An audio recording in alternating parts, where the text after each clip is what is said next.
आज की कहानी नाग और चींटिया की।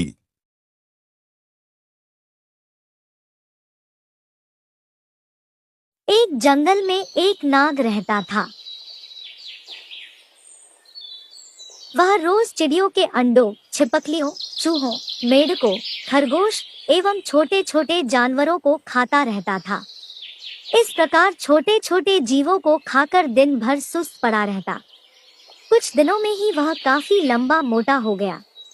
उसका घमंड भी बहुत बढ़ गया। एक दिन नाग ने सोचा, मैं जंगल में सबसे ज्यादा शक्तिशाली हूँ। मैं जंगल का राजा हूँ। अब मुझे अपनी प्रतिष्ठा और आकार के अनुकूल किसी बड़े स्थान पर रहना चाहिए।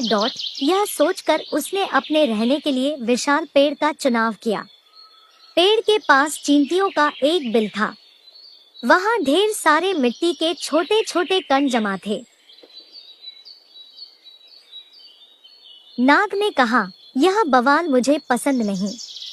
यह गंदगी यहाँ नहीं रहनी चाहिए। वह गुस्से से बिल के पास गया और उसने चींटियों से कहा, मैं नागराज हूँ, इस जंगल का राजा।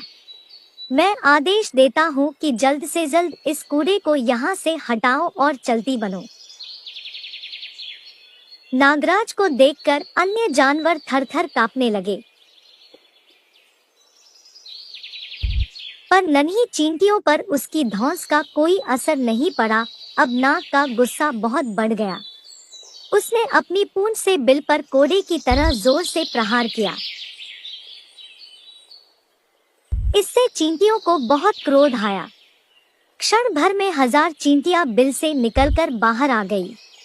वे नाग के शरीर पर चढ़कर उसे काटने लगी। नागराज को लगा जैसे उसके शरीर में एक साथ हजारों कांटे चुभ रहे हों।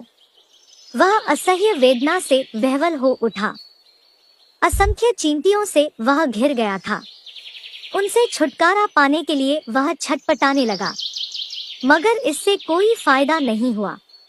कुछ देर तक वह इसी तरह संघर्ष करता रहा, पर बाद में अत्यधिक पीड़ा से उसकी जान निकल गई।